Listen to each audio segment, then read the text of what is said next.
I use Ziploc bags. So, and we want it to be unique. If you are working in an environment where everybody is thinking of the same thing, we should all work together and have the same thing. What must have inspired you to come together to actualize such a wonderful project? What happened is everybody works on their own. We started individual. Everybody does small thing in her own house, in their own kitchens, yeah. But she came up with this with her own financial help or from her family members or wherever, and then she has built up this thing.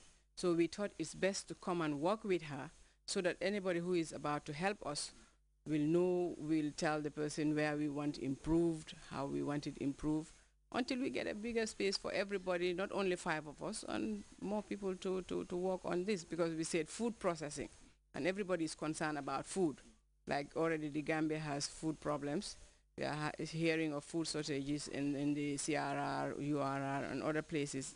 Actually, the whole Gambia, I should say. So we all have that kind of problem.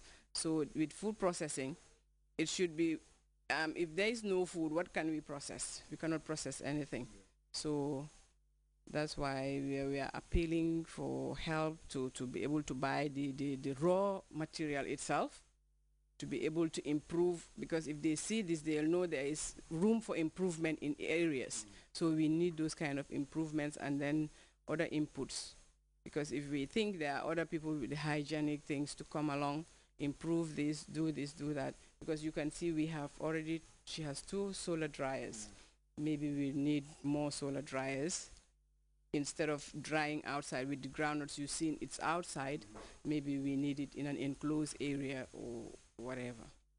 Food processing is a very, it's not a much developed industry in the Gambia here, because most of the foods that we Gambians use or we consume is imported. But this project that you women have come up, you've seen that you use locally made products. Yeah, how important is this for the Gambia and for the food processing industry? Local foods, like the president is encouraging people to go back to the land. If they go back to the land, you farm. Where do you sell? You cannot eat everything. So that means the food processors have to buy the raw materials and start to process it. So, but other people, people like to import, maybe to be important, or I don't know, to buy from the supermarkets. But I think the things that are locally grown, locally eaten, are more hygienic or are fresher. The other ones, you don't know where they come from.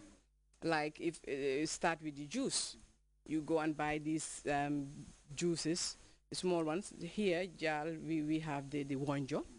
You can use that to prepare for your kid, or the baobab, to make baobab juice for your kids to take to school. Why don't, if you don't start encouraging your kids to use those local foods now, they cannot. Like the carao, you can make carao, maybe not every day, but during the weekends, you are at home, you can use the carao or the churagerte or chakri for dinner. You can use it for dinner and not only for breakfast.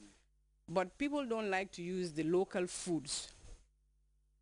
One is like they don't want to use it. Attitudinal change should happen. People should be, what, more educated to show that the food is healthy, it's hygienic, it's done under strict hygienic conditions. You can see we are trying, it's not much, but we are trying our level best to have it to standard. This association supports lots of Gambian women and encourage them into local food processing and preservation, as they plan to build a processing plant for vegetables that can compete in international markets. This will help explore potential source of supply of the needed goods and patronize more women by buying their vegetable, chicken, and other farm produce. Welcome back. Some of the executive body of the African Women in Leadership Organization recently briefed the Vice President and Women's Affairs Minister on the upcoming Women Conference to be held in the country in June 2012. The Gambia is hosting the 4th edition of the African Women in Leadership Conference. This important event is being spearheaded by the Gambian Women's Federation and the NGO community, with support from all the distinguished women of this country. Now, we have a mission who are here with us, whose objective mainly is to see our state of readiness in preparation for this very important event, which is take place from the 13th to the 15th of June, as I said.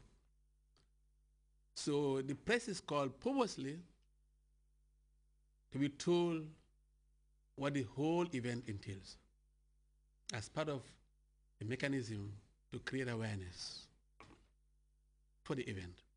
The African Women in Leadership Conference 2012 will be the largest gathering of African women on the continent.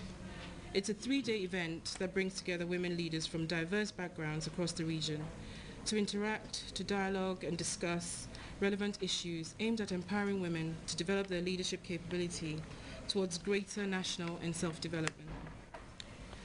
The conference will culminate in an awards gala dinner where awards will be presented to acknowledge and honor individuals, particularly women across the continent who have excelled in various fields.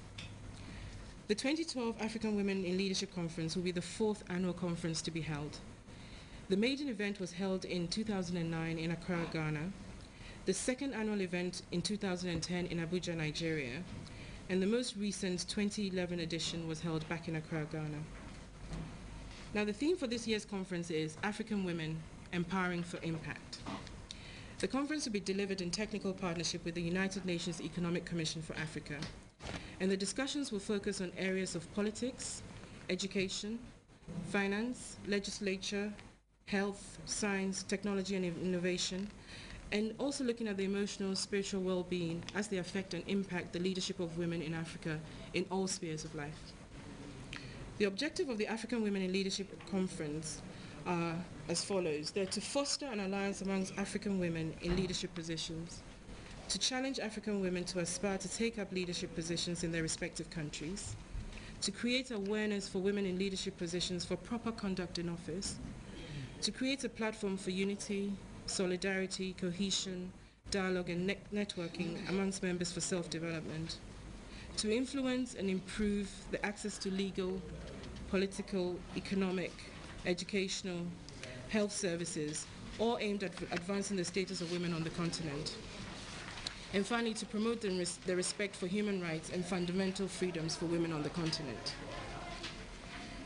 Great strides have been made in recent years by African women. Are their contributions relevant to policy making, or is the notion of increased gender participation for African women in government and society merely a political tool?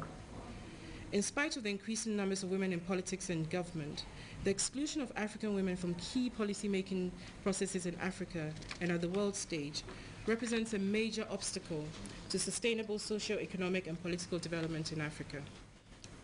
How does the role of the African women in politics, for instance, contribute to secure reformation for Africa and protect its political future?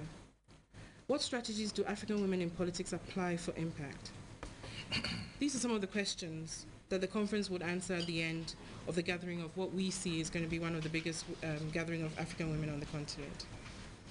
There's a need for African women to achieve gender parity, access to finance, insurance, education, healthcare, housing, all of that helping them to spiral them upwards.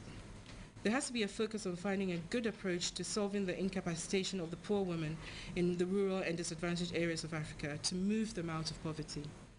For this to materialize, the woman must develop the capacity to generate and maintain means of livelihood and produce excesses that will eventually lead to savings.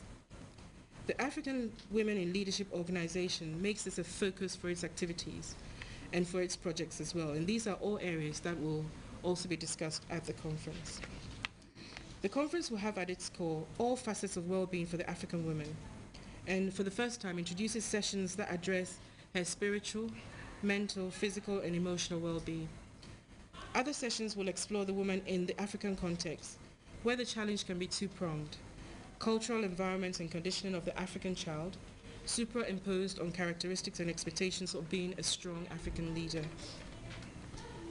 The African Women in Leadership Conference is the flagship annual event organized by the African Women in Leadership